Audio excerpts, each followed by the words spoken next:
செந்தில் பாலாஜி வழக்குல அவர் அம்புதான், அவரை scape code ஆக்கிறதுக்கான அந்த எய்தவர்கள் மாட்டிக்க கூடாதுன்னு அதை எடுக்க பார்ப்பாங்க.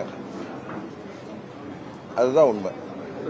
பல்வேறு வழக்குகள்ல தமிழக அரசுக்கு, திமுக அரசுக்கு உச்சநீதிமன்றம் கண்டனம் தெரிவிச்சு அவங்க இப்படிலாம் தொடர்ச்சி எழுதிட்டு போடுவாங்க. ஏன்னா அவங்கள பொறுத்த வரைக்கும் அந்த குடும்பம் நல்லா இருக்கணுங்கிறதுக்காக மக்களையே வாக்குறுதிகள் எல்லாம் சொல்லி ஏமாத்திட்டு வர்றவங்க 200 தொகுதியில் ஜெயிச்சிருவோம், 210 தொகுதியில் ஜெயிச்சிருவோம்னு சொல்லி மக்களை ஏமாற்றி வருபவர்கள் ஆட்சி அதிகாரத்திற்காக எதையும் செய்வார்கள். அந்த கண்டனத்தெல்லாம் அவர்கள் தொடர்ச்சி எழுதிட்டு போயிடுவாங்க. ஒன்றும் அவங்க பெருசாக எடுத்துக்க மாட்டாங்க. மக்கள் தான் இதுக்கெல்லாம் தக்க பாடம் வர்ற தேர்தலில் கொடுப்பாங்க.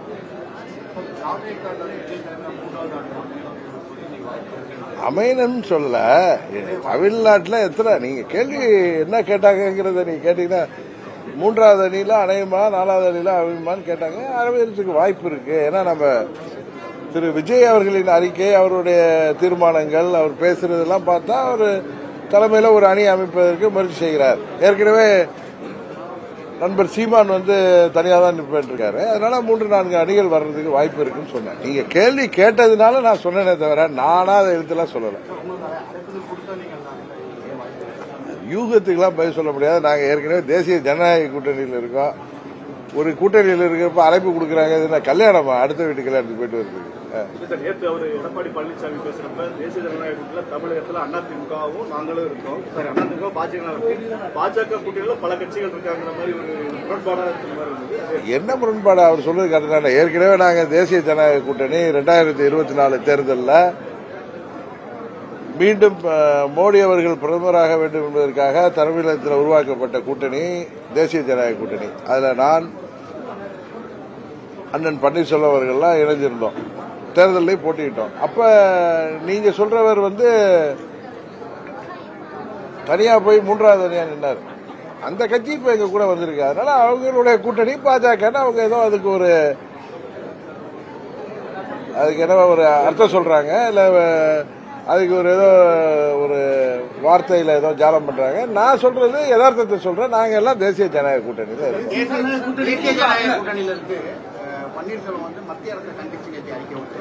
ஏங்க ஒரு எத்தனையோ விஷயங்கள்ல தமிழ்நாட்டு மக்களுக்கு எதிரான விஷயங்கள் வர்றப்ப மத்திய அரசு ஏதோ ஒரு கண்ணோட்டத்தில் ஒரு சட்டமோ இல்ல ஒரு நடவடிக்கை எடுக்கிறப்ப தமிழ்நாட்டை பாதிக்கிறப்ப நம்ம இப்ப டங்ஸ்டன் வந்துச்சு, அதுக்கெல்லாம் எதிர்த்து நம்ம எல்லாம் குரல் கொடுக்கலையா? அது மாதிரி குரல் கொடுக்கறதுனால நீங்களா ஊடகங்கள் அதுக்கு ஒரு பொழிப்புரை எழுதிட்டு இருந்தீங்கன்னா அதுக்கெல்லாம் அர்த்தமா? இல்ல, எனக்கு அது என்ன மேட்டர்னே தெரியாத. நீங்க கண்டிக்கிறீங்கன்னா என்ன மேட்டர்னு சொல்லுங்க.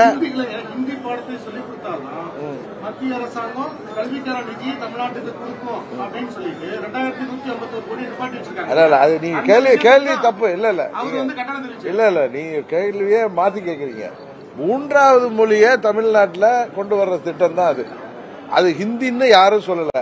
நீங்களா இங்க ஹிந்தி அப்படின்னு நீங்களா அதுக்கு ஒரு பெயர் கொடுத்துக்கிறீங்க. தமிழ்நாட்டில் ஏற்கனவே 2 மொழி கொள்கை இருக்கு.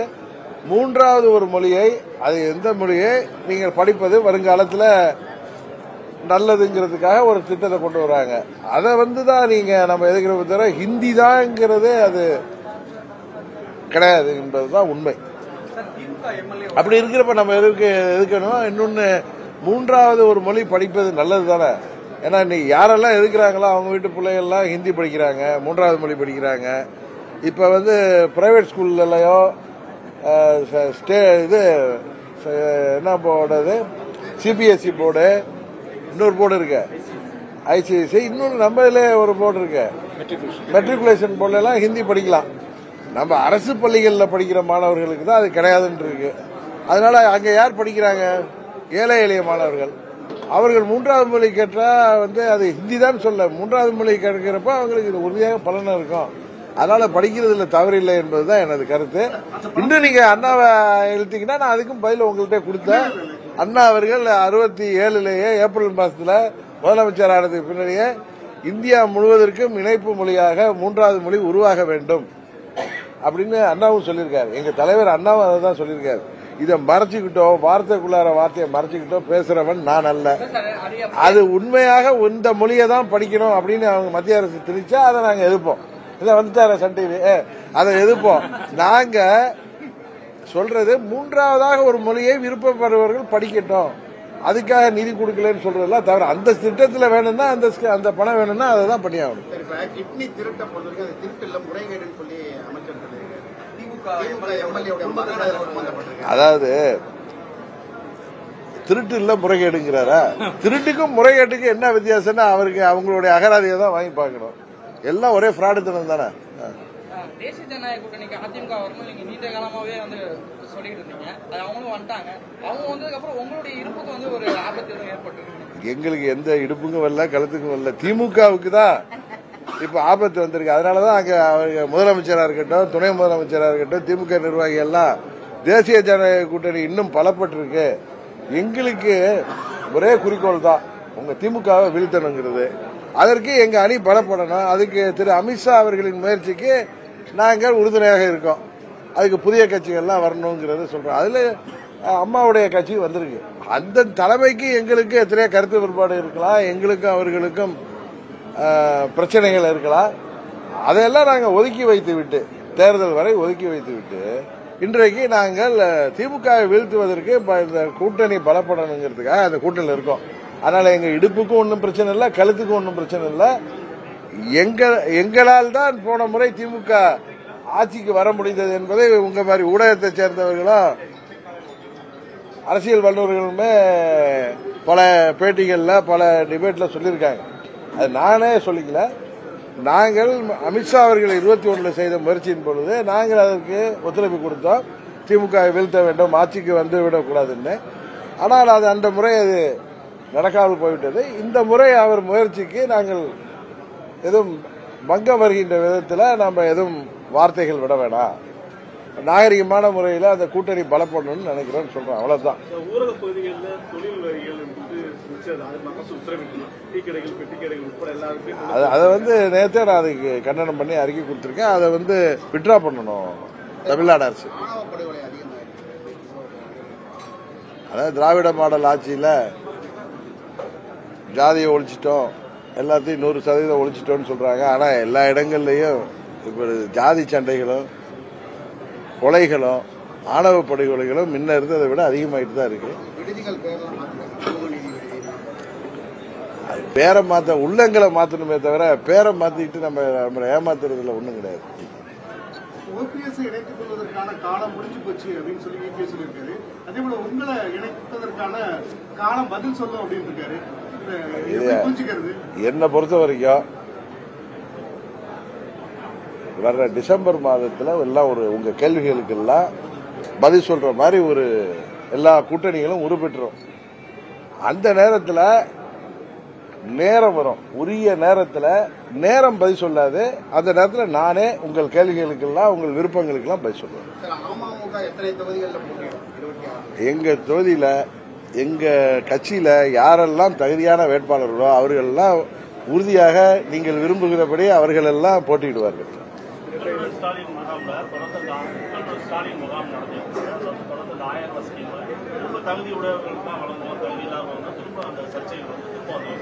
இல்லைங்க, அவங்க தேர்தல் வாக்குறுதியில் குடும்ப தலைவிகளுக்குன்னு சொன்னாங்க. அப்புறம் எல்லாருடைய அழுத்தத்தின் காரணமாக தான் எனக்கு தெரிஞ்ச 1.5 வருஷத்துக்கு முன்னாடி அந்த ஸ்கீமை இம்ப்ளிமெண்ட் பண்ணாங்க. அப்போ தகுதின்னு குடும்ப தலைவிகளில் குடும்ப தலைவிங்கிறத தாண்டி என்ன தகுதி இருக்குன்னு தெரியல.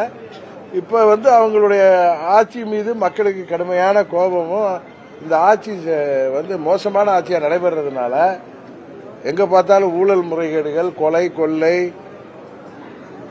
போதை மருந்து புழக்கங்கள் என இந்த ஆட்சியில சட்ட ஒழுங்கு சரியில்லாம இருக்கிற காரணத்தினால பயந்து கொண்டு உங்களோட ஸ்டாலின்ங்கிறாரு. ஏன்னா மக்கள் அவரோட இல்லாத காரணத்தினால இப்ப எப்படி திடீர்னு அவங்களால எல்லாருக்கும் கொடுக்க முடியும்னு சொல்றது, அந்த தகுதிகளை மாத்திக்கிறாங்க. அப்படி பார்த்தா இப்ப யாருக்கெல்லாம் கொடுக்கறாங்களோ அவங்களுக்கெல்லாம் விட்டு போன மாதங்களுக்கும் கொடுக்க வேண்டும் என்பதுதான் நியாயமா இருக்கும். உறுதியாக இதுவரை இந்தியாவில் குறிப்பா சுதந்திரத்துக்கு பிறகு தமிழ்நாட்டில் நடந்த ஆட்சியில இப்படி ஒரு மோசமான சட்டம் ஒழுங்கு கெட்டுப்போய் கிடக்கின்ற ஆட்சி இதுவரை நடைபெறவில்லை என்பதுதான் எல்லா இடங்கள்ல நாங்கள் செல்ற இடங்கள்லாம் பொதுமக்கள் பேசிக்கொள்வது உறுதியாக பொதுமக்கள் இதுக்கு ஒரு முடிவு கட்டுவார்கள். இந்தியா கூட்டணிக்கு திமுக தமிழ்நாட்டில் தலைமை தாங்குது. உங்க கூட்டணிக்கு தமிழ்நாட்டில் தலைமையாக யார் இருப்பார்? எங்க கூட்டணிக்கு திரு அமித்ஷா அவர்கள் ஏற்கனவே அதுக்கு பதில் சொல்லியிருக்காரு. அதை திரும்ப திரும்ப என் வாயால சொல்லணும் அவர் வாயால சொல்லணும் நீங்க எதிர்பார்க்காதீங்க. அமித்ஷா என்ன சொல்லியிருக்காரோ அந்த பதில் தான் எனக்கு பதில். தமிழக வெற்றி கழக செயலி உறுப்பினர் சேர்க்கை செயலியை வெளியிடுறாரு. ஒவ்வொரு கட்சிக்கும் ஜனநாயக ரீதியா ஒவ்வொரு கட்சிக்கும் அவங்க கட்சியை பலப்படுத்துவதற்கும் தேர்தலை சந்திப்பதற்கும் அவர்கள் பல்வேறு முயற்சிகள் செய்வாங்க. இப்ப நாங்கள் ஒவ்வொரு தொகுதியா போய் கிளை செயலாளர்லேருந்து வட்ட செயலாளர்லேருந்து ஒன்றிய செயலாளர் நகராட்சி செயலாளர் வரை எல்லாரையும் சந்தித்து தேர்தலுக்கு தயார்படுத்துறோம். அது மாதிரி அவர் ஒரு முறையை கையாளுறாரு. அவ்வளவு தானே. அதை போய் நம்ம என்ன பார்க்க வேண்டியிருக்கு. தொடர்ந்து பாஜகவுக்கு எதிராக திமுக அது அவங்களுடைய கொள்கையா இருக்கலாம். ஓபிஎஸ் வந்து ஒரு கூட்டம் வச்சிருக்காரு. பின்பாக கூட்டணியில தொடரலாமா வேணாமான்னு முடிவெடுக்கப்படுற மாதிரி சொல்லப்படுவது கேட்கப்படுவது நினைக்கப்படுவதுக்கெல்லாம் நான் பதில் சொல்றது கிடையாது. முன்னாள் அமைச்சர் ராஜேந்திர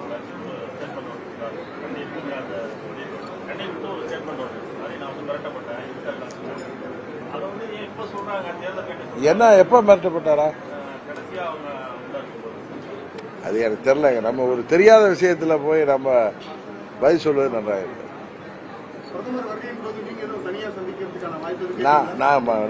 நான் இங்க திருச்சியில் தானே கேட்டீங்க அன்னைக்கு மேரியட் ஹோட்டல்ல. நான் அவரை சந்திப்பதற்கு நான் பர்மிஷன் கேட்கலன்னு ஏற்கனவே சொன்னேன். தொடர்ந்து பாஜகவுக்கும் சீமா நாம் தமிழர் கட்சிக்கும் எதிர்ப்பு தொடர்ந்து தெரிவிச்சுட்டு வராங்க. அப்படி இருக்கக்கூடிய சூழ்நிலையில எடப்பாடி பழனிசாமி வந்து தமிழக வெற்றி கழகமும் அல்லது சீமானம் வந்து எங்க கூட்டணியில் சேரலாம்னு சொல்லியிருக்காரு. அது எப்படி பார்க்கணும்? தமிழக வெற்றி கழகமும் இதுக்கு பதில் சொல்லியிருக்காங்க. சீமான் அவர்களும் தொடர்ந்து பதில் சொல்லிருக்காரு. இதுக்கு மேல நான் போய் என்ன பதில் சொல்ல முடியும்? அதிமுக கூட்டணியில பாஜக இருக்கு. அப்படி இருக்கும்போது அவங்களுக்கு அழைப்பு கொடுக்குறாரு எடப்பாடி. அதை பத்தி நீங்க அவர்கிட்ட தான் கேட்கணும்.